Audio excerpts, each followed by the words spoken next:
So as I said, we're going through Ecclesiastes and hearing what Solomon had to say, the wisdom into really these two perspectives of with God and without God, and helping us figure out, okay, well, how do I add purpose to my life? How do I add meaning to my life? Got reminded of something this last week. In fact, a week ago today, last Sunday, was doing some yard work out in our house, outside of our house, and something happened that just sent shockwaves through the Haas household. I mean, it disrupted our family to no end. Impacted myself, my wife, all of our kids. And here I was trying to do something good, and it just turned out terrible. So I'm outside working, I was edging the front of the yard and just making things look nice after church on Sunday. And then I moved over to the side of the yard, started edging and working through. And you know how it goes. Like those little flower beds get weeds and all sorts of stuff. So I'm edging through on that side, and something happens. Notice as I'm edging, I cut through something. Now, I didn't get electrocuted, so I knew it wasn't an electrical line. Nothing blew up, so I'm assuming it wasn't a gas line. And as I looked a little bit closer, I had a suspicion that this was our internet line that I had cut through. Yes. So after cutting through, I go in the house to test my hypothesis. Okay, how is it doing? Am I actually getting any Wi-Fi? And sure enough, pull up my phone, no Wi-Fi whatsoever. I'm getting ready to say something to Becky, and my oldest, Connor, says, "Dad!" "Yeah, buddy, something's wrong." "What's going on?" "Netflix doesn't work." I'm like, I know, it was an accident. I was edging, cleaning up the side of the yard, and I accidentally cut through the internet cable. "Dad, why would you do that?" I'm like, Connor, it was an accident. I was working in the yard, and I accidentally cut the line. "So is it broke?" "Well, yeah, the line is cut in half." "Can you fix it?"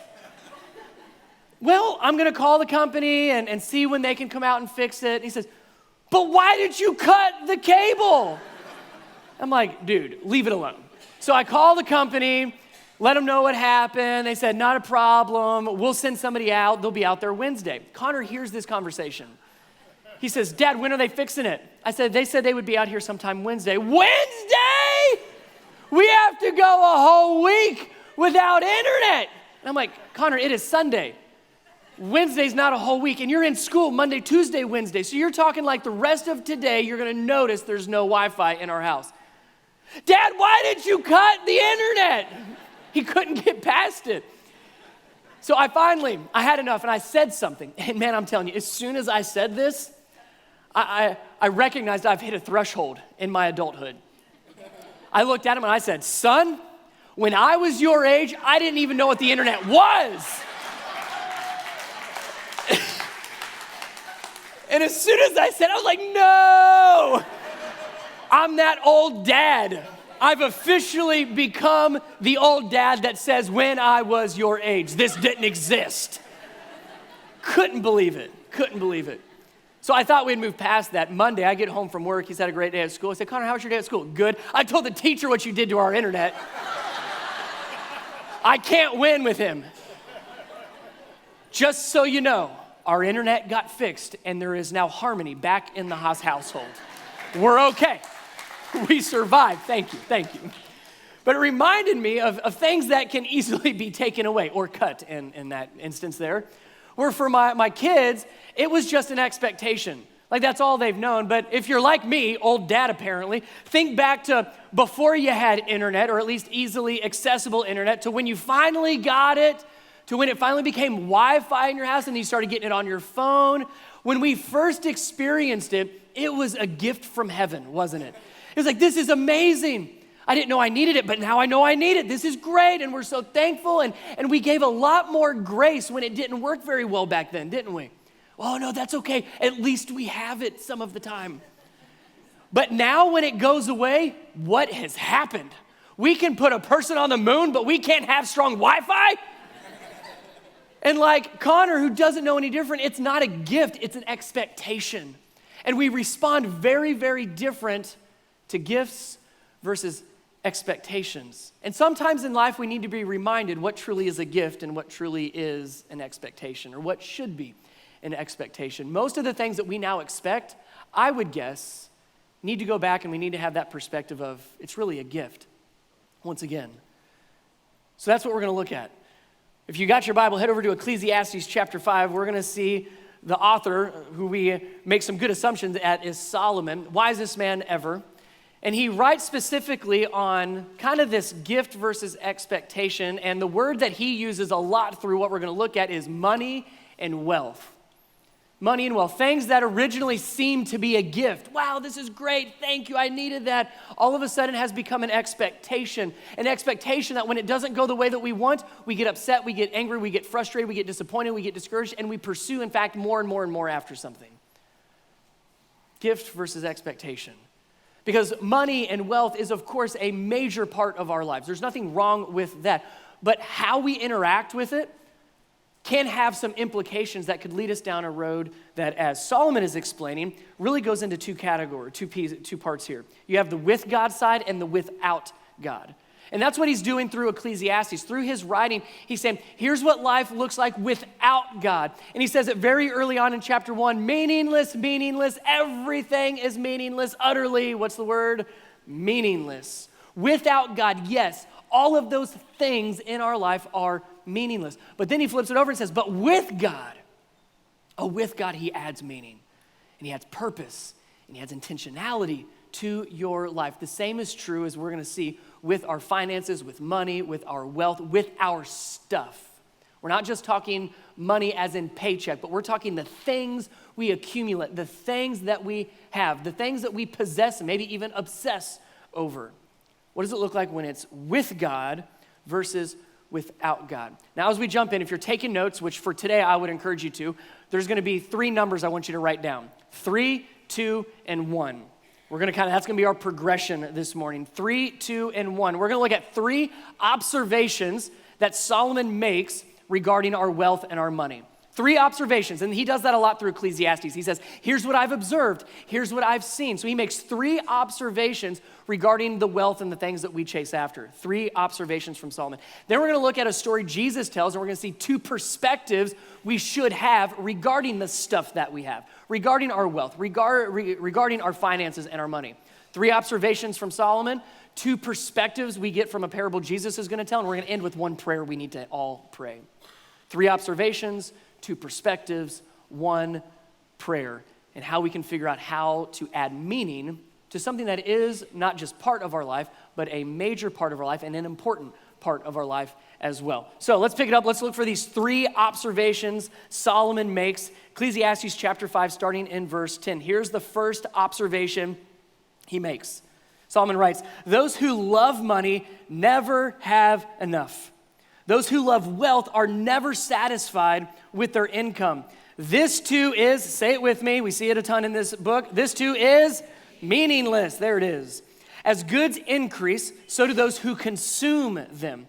And what benefit are they to the owners except to feast their eyes on them? The sleep of laborers is sweet, whether they eat little or much. But look at this. But the abundance of the rich permits them no sleep.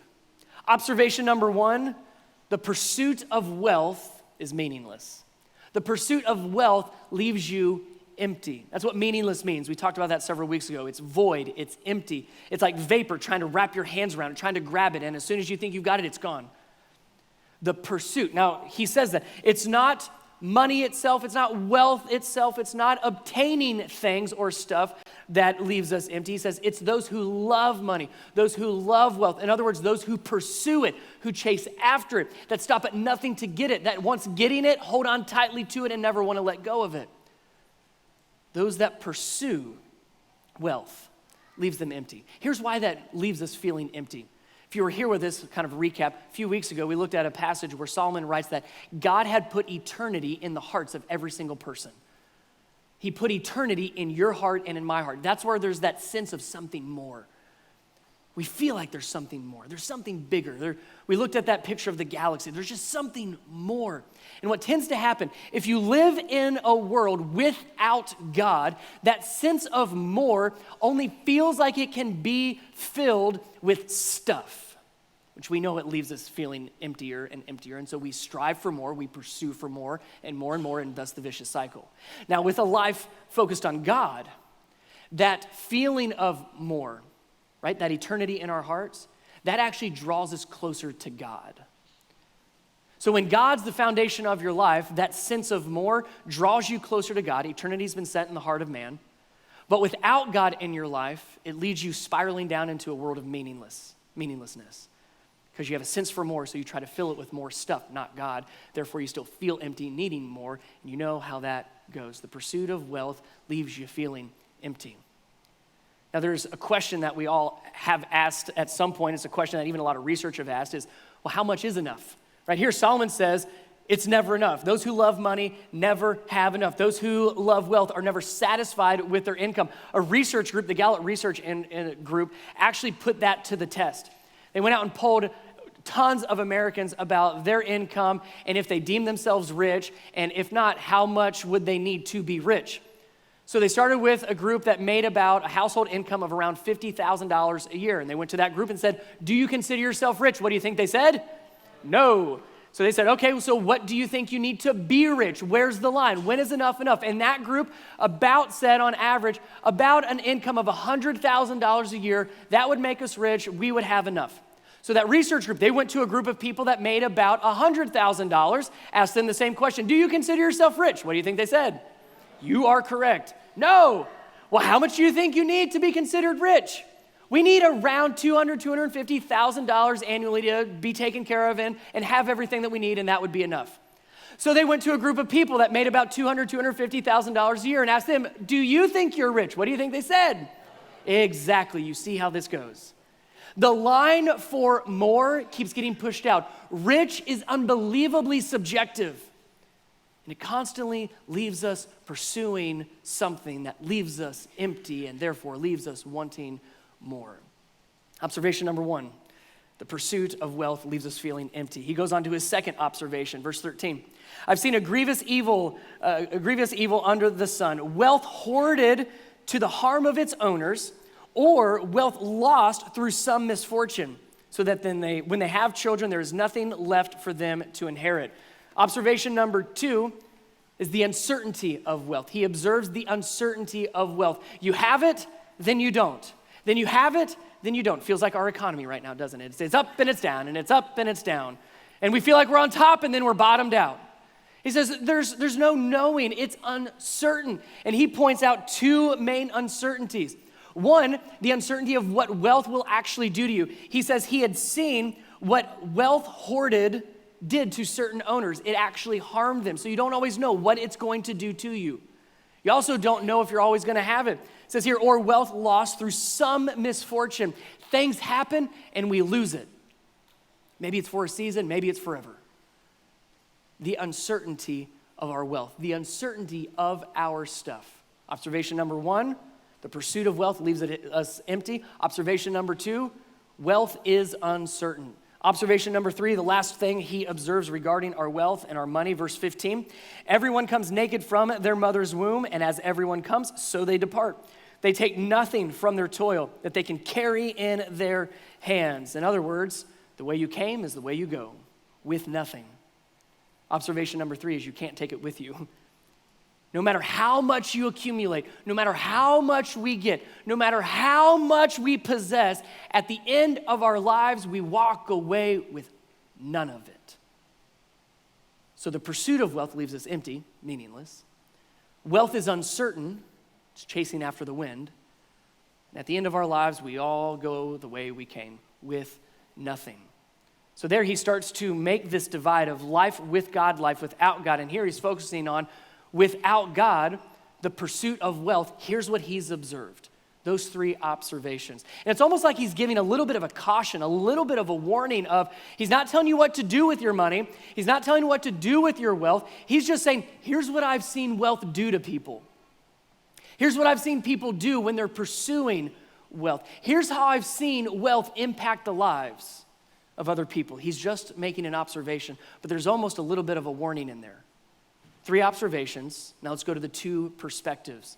Jesus gives a very stern warning. You don't have to guess. There's nothing implied. Jesus is very upfront and blunt about the warning and caution he gives, which is going to help us with these 2 perspectives. If you have your Bible, head over to Luke chapter 12. We'll stay here the rest of our time this morning.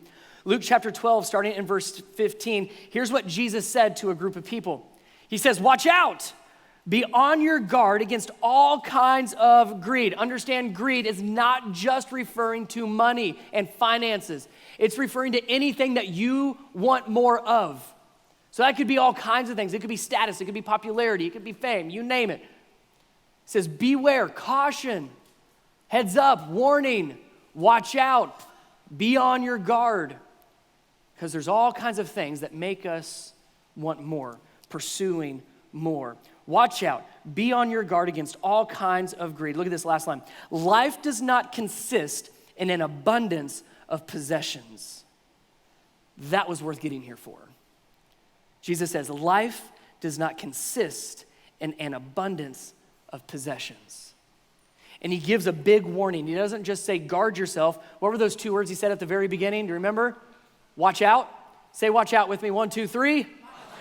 Sort of. You got to say watch out like you're actually telling somebody to watch out. Try it again. Say watch out. That's it. Yes, it's watch out. It's heads up. It's pay attention. It's be careful. In our household with 3 kids, we say watch out a lot. It's watch out. The oven's open. Watch out. The stove is on. Watch out. There's Hot Wheels cars all over the hardwood floors. Watch out. Your brother has a baseball bat running around. Watch out. There's a car coming. No, really, watch out. There is a car coming. We constantly are saying watch out. And here's why we say watch out.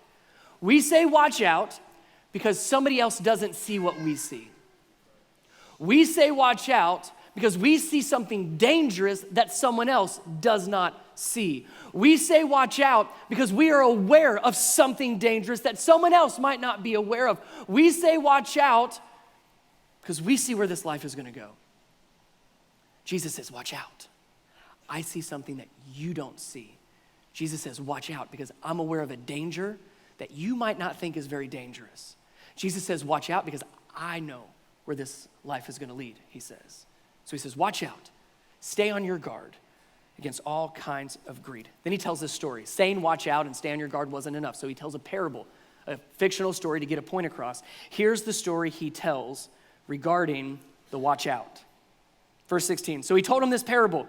The ground of a certain rich man yielded an abundant harvest. He thought to himself, what shall I do? I have no place to store my crops. Isn't that a great place to be? In other words, I've got so much money, I've got so much stuff, I don't know what to do with it all. I don't even know where to put it all. How many of you are in that spot right now? I didn't think so. If so, we should probably meet up a little bit later today. I'll help you.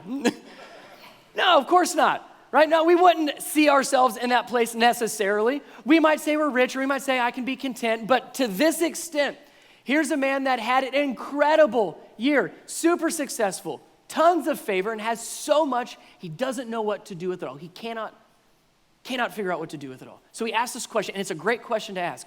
What shall I do with it? Now, I don't want you to think about this question in the sense of this man. I have so much, what should I do with it?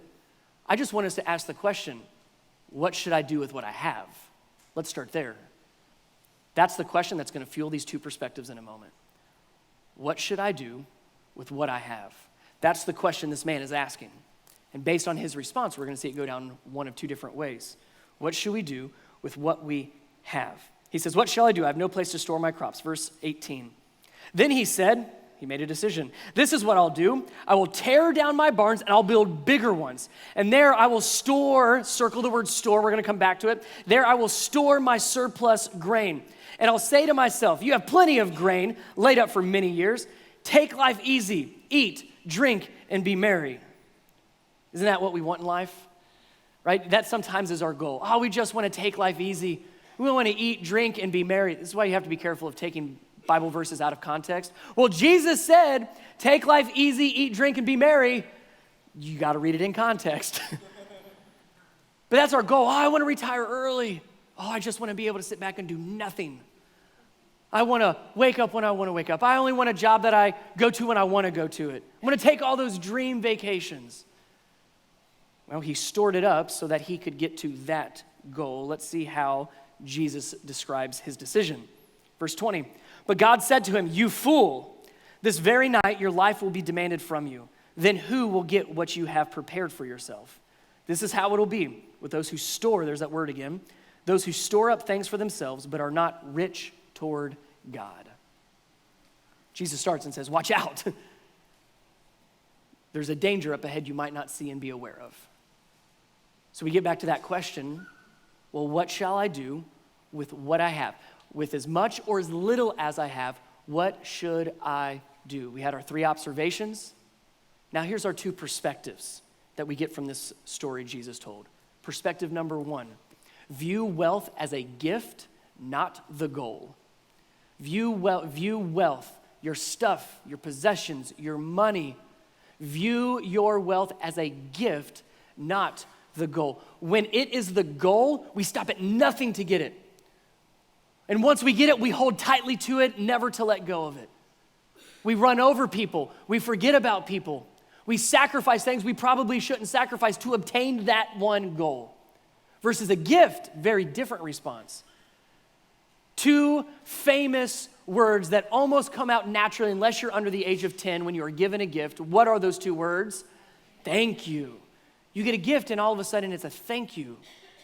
Let's test this out. That was just a hypothesis of if you're given something, if you're given a gift, I'm assuming you will say thank you. Let's actually try this out. I have a gift. In fact, it's a Starbucks gift card. Ooh, I know, it's an amazing thing. So I'm gonna give this gift right here because it pays to sit on the front row. Remember that next time you're here. So here is a gift for you. There you go. And she said, thank you. Can you believe it? She said thank you. And not only did she say thank you, you can't see her, but her face is beaming. She is so happy. She's like, this is why we come to church, kids. Oh, fine. I didn't expect this. This is wonderful. This is the greatest thing that's ever happened to me at 11 o'clock on a Sunday morning. Oh, it's just the greatest day of your life. She said, thank you. There was appreciation. Gift. It would have been a very different response if that was an expectation, wouldn't it? The response would have been more of like about time. I mean, we've been sitting here for almost an hour listening to music and listening to you preach and on and on and on you go. Finally, thank you for giving me what I have been waiting for. She could have said, that's it? I mean, it is only a $5 gift card, so you're talking like a drink, right? Not a drink. That's it? Like, after all of this, that's all I'm getting a $5 gift card to say, it's not even worth my time. Not even worth the gas to go there, probably. Different responses, isn't it? Gift versus expectation. Gift of what we've been given versus a goal we expect to obtain at some point. That's why we say things like, God, that's it? God, that's all I'm getting out of this? This is all you're giving me right now? That's not gonna work. That's not gonna be enough. Don't you know? Well, that speaks to expectation, doesn't it?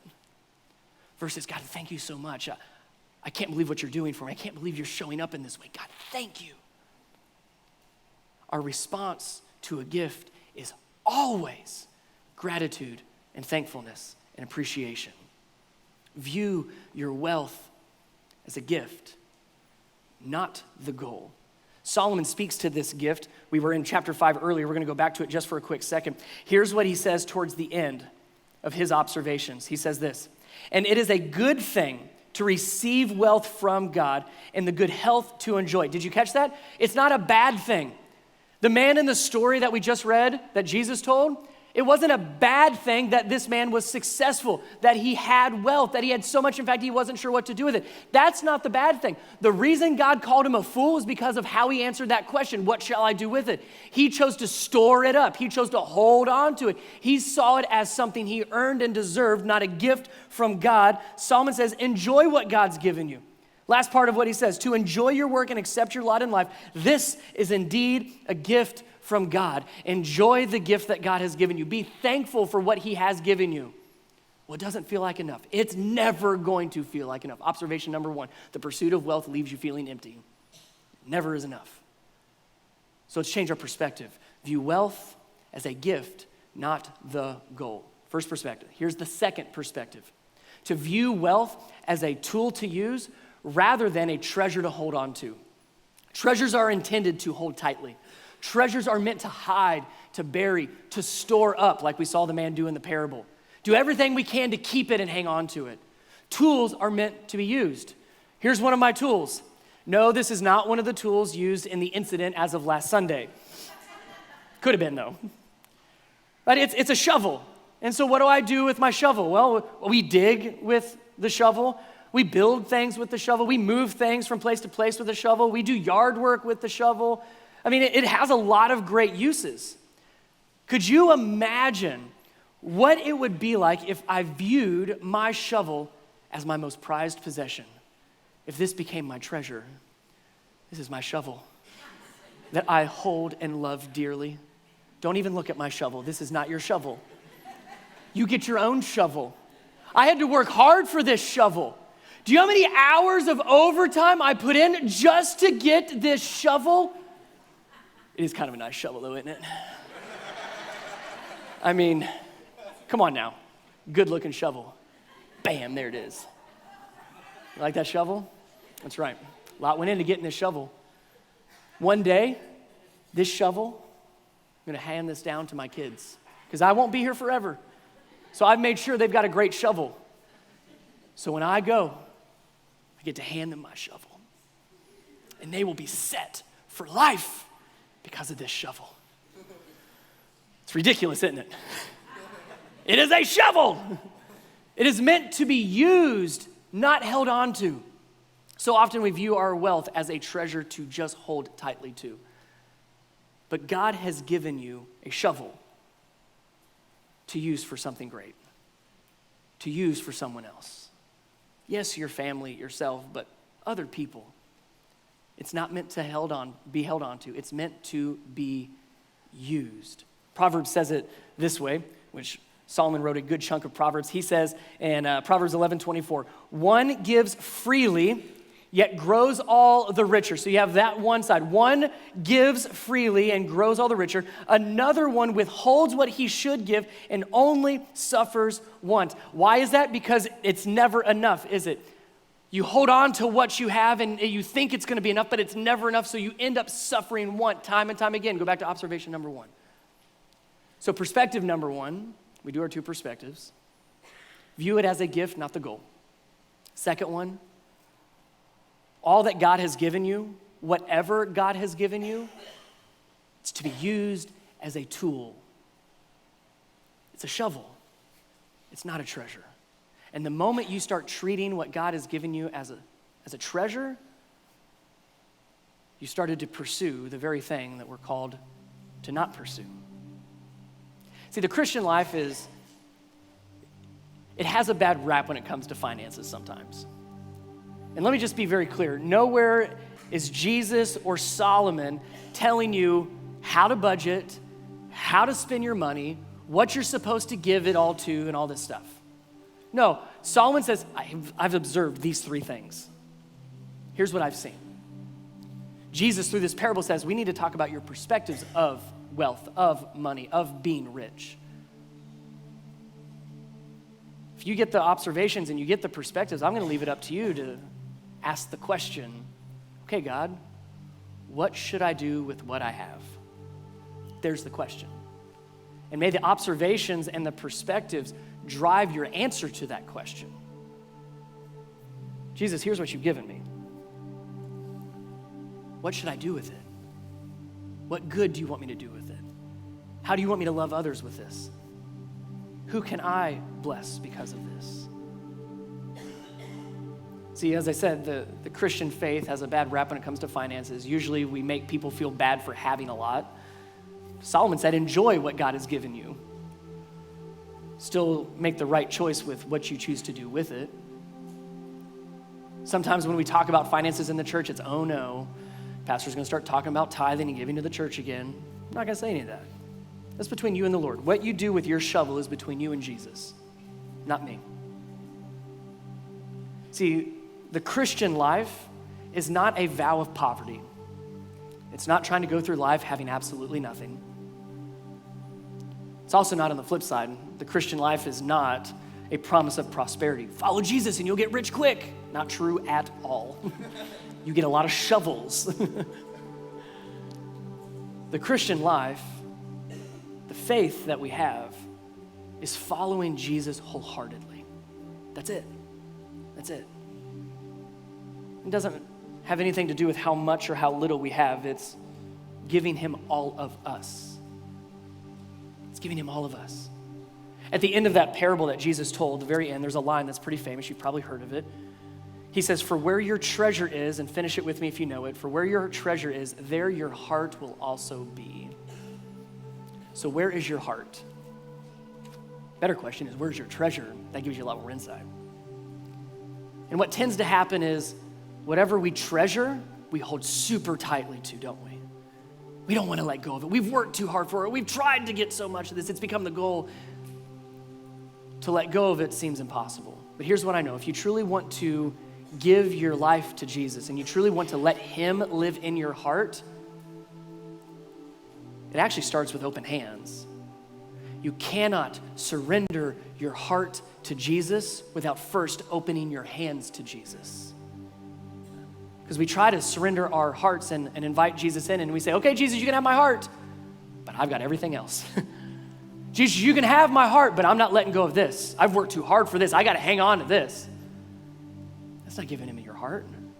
You want to give Jesus your heart, you open your hands. We did 3 observations, 2 perspectives. I said we're going to end with one prayer. It's a prayer of surrender, where we say, Jesus, my hands are open. I will not hold tightly to anything. So here's what I'm going to have you do. If you'll, right now, just hold your hands like this. This is the posture of surrender. You hold your hands open because you're not holding tightly to anything. You hold your hands open. You say, Jesus, everything that you've given me is a gift. Everything that I have is yours. Take it when you need to. Leave it when you want to. Everything I am, everything I have is yours, but it begins with open hands. I'm going to put a prayer up on the screen. We're going to read it together. I can't make you mean this in your heart, but maybe this is at least your next step. Hands open, arms out. Let's pray this prayer together. Make this your own. Jesus, I trust you. I trust that you love me and will take care of me. All that I have is a gift from you. Help me to see all that you have already given me. Thank you. Use what I have been given for your purpose. Help me to see how to love others with what you have given me. My hands are open. My life is yours. My heart is set on you and you alone. Jesus, we come before you, hands open, surrendering to you. Not just our heart, every part of our life, everything that you have given us, we recognize as a gift and we say thank you. And we keep our hands open to let you use our lives any way that you see fit. The things that you've given us, God, you have the permission and the ability to take at any point. So we do not pursue anything except you. We do not pursue wealth. We do not pursue stuff. We solely pursue you and enjoy what you have given us. We thank you for what you have given us. We live to use our shovels. So Jesus, take our hearts, take our lives. They are yours. We hold nothing back, but we surrender to you. In Jesus' name.